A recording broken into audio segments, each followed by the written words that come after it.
हम ह्यूमंस में जो मोस्ट कॉमन इन्फेक्शन होता है वो कॉमन कोल्ड है और ऑन एन एवरेज साल में कई बार ये हमें अफेक्ट भी कर देता है। इंटरेस्टिंगली विटामिन सी को इफेक्टिव ट्रीटमेंट माना जाता है कॉमन कोल्ड के लिए। तो क्वेश्चन ये है कि क्या विटामिन सी का कोई कॉमन कोल्ड पे इफेक्टिवनेस होता है या कोल्ड से बचने में ये हमें हेल्प करता है।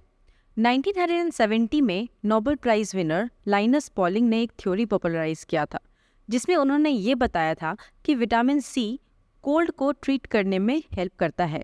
उन्होंने एक बुक भी पब्लिश किया था जिसमें कोल्ड प्रिवेंशन के लिए उन्होंने mega dose of vitamin C around 1800 milligram vitamin C का डोज उन्होंने यूज़ किया था, comparing the RDA that is recommended daily allowance जो सिर्फ 75 से 90 मिलीग्राम होता है हमारे लिए। उस समय किसी भी दूसरी स्टडी ने इसको सही नहीं बताया, बट इतने सारे सालों में जो रिसर्च हुआ है और जो स्टडीज़ हुई है तो रिजल्ट थोड़े डिसअपॉइंटिंग ही है। बट विटामिन सी के रेगुलर यूसेस और सप्लीमेंट से कोल्ड की सीवियरिटी और ड्यूरेशन ऑफ कोल्ड तो कम होता है, ये प्रूव हुआ है। पर हाउ, कैसे विटामिन सी इसको अफेक्ट करता है? विटामिन सी एक बहुत ही अच्छा एंटीऑक्सीडेंट है, हम जानते हैं, और इसके साथ साथ ये कोलेजन के बिल्डअप में भी हेल्प करता है। कोलेजन एक अबंडेंट अमाउंट में पाया जाने वाला प्रोटीन है जो हम मैमल्स में मिलता है एंड कोलेजन हमारे स्किन और टिश्यू को टफ बनाता है इवन दो फ्लेक्सिबल रखते हुए।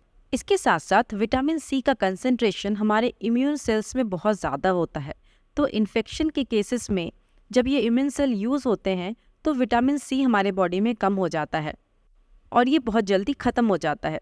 इनफैक्ट विटामिन सी की डिफिशिएंसी हमारे इम्यून सेल्स को जो हमें इन्फेक्शन से फाइट करने में हेल्प करते हैं उसको वीकन करती है और हमारे बॉडी में रिस्क ऑफ इन्फेक्शन बढ़ जाता है। इसीलिए इन्फेक्शन के वक्त विटामिन सी लेने से हमारी बॉडी की जो इम्यूनिटी होती है वो बूस्टअप होती है। विटामिन सी के अलावा और भी कई चीज़ें होती हैं जो हमें इन्फेक्शन से लड़ने में हेल्प करती हैं।